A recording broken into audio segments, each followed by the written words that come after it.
അനന്തര വിശുദ്ധർ ഫെബ്രുവരി 5 സിസിലിയയിലെ വിശുദ്ധ അഗത. 6-ാം നൂറ്റാണ്ട് മുതലുള്ള ഐതിഹ്യങ്ങളിൽ നിന്നുമാണ് ഈ വിശുദ്ധയുടെ രക്തസാക്ഷിത്വത്തെക്കുറിച്ചുള്ള വിവരങ്ങൾ നമുക്ക് ലഭിക്കുന്നത്.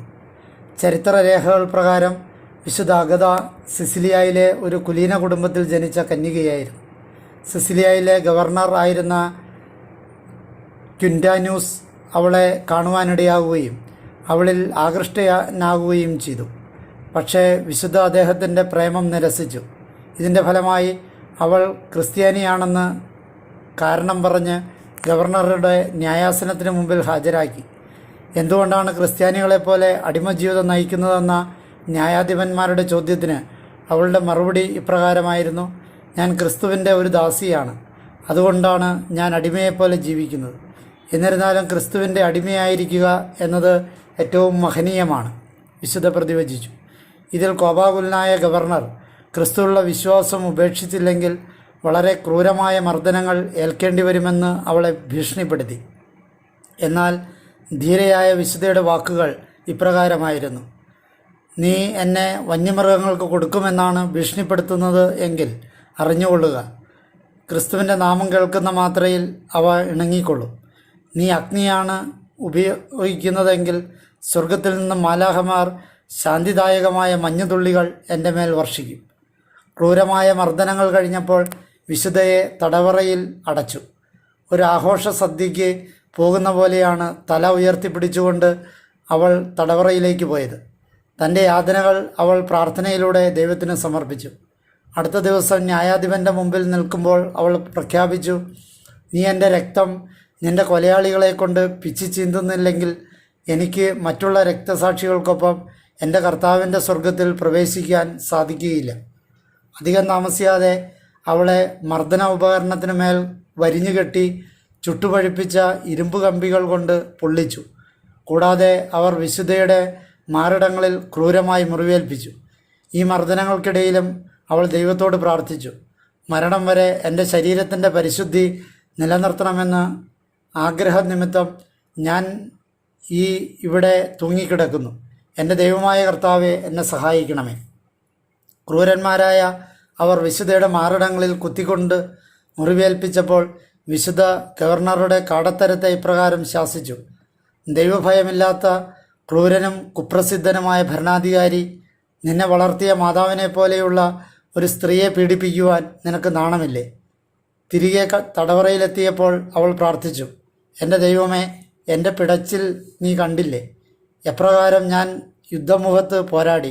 എൻ്റെ മാറിടങ്ങൾ മുറിച്ചു മാറ്റിയാൽ പോലും ഞാൻ ഭരണാധികാരികളുടെ ഉത്തരവുകൾ ഞാൻ അനുസരിക്കുകയില്ല. ആ രാത്രിയിൽ ഒരു ആദരണീയനായ ഒരു വൃദ്ധൻ അവളെ സുഖപ്പെടുത്തുവാനുള്ള മരുന്നുകളുമായി വിശുദ്ധയുടെ അരികിലെത്തി. വിശുദ്ധ പത്രോസ്ലീഹയായിരുന്നു അത്. എന്നാൽ വിശുദ്ധ വളരെ വിനയത്തോടുകൂടി തൻ്റെ മുറിവുകൾ അദ്ദേഹത്തെ കാണിക്കുവാൻ വിസമ്മതിച്ചു.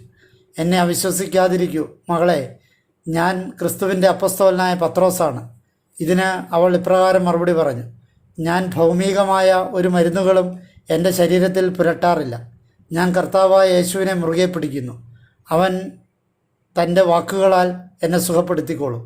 പെട്ടെന്ന് തന്നെ അവൾ വിശുദ്ധ പത്രോസിനാൽ അത്ഭുതകരമായി സുഖം പ്രാപിച്ചു. എൻ്റെ യേശുവിൻ്റെ പിതാവേ, ഞാൻ നിന്നെ സ്നേഹിക്കുന്നു. കാരണം നിൻ്റെ അപ്പസ്തോലൻ എൻ്റെ മാറിടങ്ങൾ സുഖപ്പെടുത്തി. ആ രാത്രി മുഴുവനും ആ ഇരുട്ടറയിൽ ഒരു തിളക്കമാർന്ന ഒരു പ്രകാശമുണ്ടായിരുന്നു.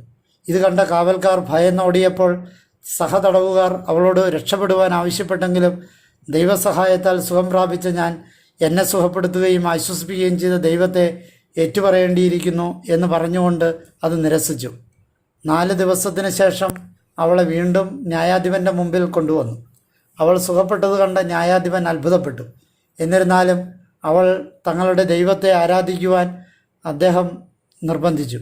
ഇത് യേശുവിലുള്ള തൻ്റെ വിശ്വാസം വീണ്ടും ഏറ്റുപറയുന്നതിന് അവളെ പ്രേരിപ്പിച്ചു. ഇതിനെ തുടർന്ന് ഗവർണറുടെ ഉത്തരവ് പ്രകാരം അവർ വിശുദ്ധയെ കൂർത്ത കുപ്പിച്ചില്ലുകൾക്കും ചുട്ടുപഴുത്ത കൽക്കരിക്കും മുകളിലൂടെ ഉരുട്ടി. ആ നിമിഷം മുഴുവൻ നഗരത്തെയും കുലുക്കിക്കൊണ്ടൊരു വലിയ ഭൂകമ്പമുണ്ടായി. 2 ഭിത്തികൾ ഇടിഞ്ഞു വീഴുകയും ഗവർണറുടെ 2 സുഹൃത്തുക്കൾ അതിൽപ്പെട്ട് മരിക്കുകയും ചെയ്തു. ജനരോക്ഷത്തെ ഭയന്ന് പകുതി മരിച്ച വിശുദ്ധയെ തടവറയിലടയ്ക്കുവാൻ ഗവർണർ ഉത്തരവിട്ടു. ആ തടവറയുടെ മധ്യത്തിൽ നിന്ന് കൈകൾ വിരിച്ചു പിടിച്ചുകൊണ്ടവൾ തൻ്റെ അവസാന നിമിഷം ഇങ്ങനെ പ്രാർത്ഥിച്ചു: എൻ്റെ കർത്താവായ യേശുവേ, നല്ല ഗുരുവേ, ഞാൻ നിനക്ക് നന്ദി പറയുന്നു. മർദ്ദകരുടെ പീഡനങ്ങൾക്ക് മേൽ നീ എനിക്ക് വിജയം സമ്മാനിച്ചു. ഇനി നിൻ്റെ നിത്യാനന്ദത്തിൽ വസിക്കുവാൻ എന്നെ അനുവദിച്ചാലും. ഇപ്രകാരം പ്രാർത്ഥിച്ച ഉടനെ വിശുദ്ധ കർത്താവിൽ അന്ത്യനിദ്ര പ്രാപിച്ചു. അവൾ മരിച്ചു 1 വർഷം കഴിഞ്ഞപ്പോൾ കറ്റാണിയ നഗരത്തിൽ യറ്റ്ന അഗ്നിപർവ്വത വിസ്ഫോടനം മൂലം വൻ നാശനഷ്ടങ്ങൾ ഉണ്ടായി. ഈ സമയത്ത് മരണഭീതിയുമായി വിശുദ്ധയുടെ കബറിടത്തിൽ അപേക്ഷിച്ചു കൊണ്ടെത്തിയവരിൽ നിരവധി വിജാതീയരും ഉണ്ടായിരുന്നു. വിശുദ്ധയുടെ മുഖാവരണം ഇളകിമറിഞ്ഞ് വരുന്ന അഗ്നിജ്വാലകൾക്ക് നേരെ പിടിച്ചപ്പോൾ പെട്ടെന്ന് തന്നെ ആ അപകടം ഒഴിവായി. സിസിലിയിലെ കറ്റാണിയായിൽ വിശുദ്ധയുടെ കബറിടം ഇന്നും വളരെയേറെ ആദരിക്കപ്പെട്ടു വരുന്നു.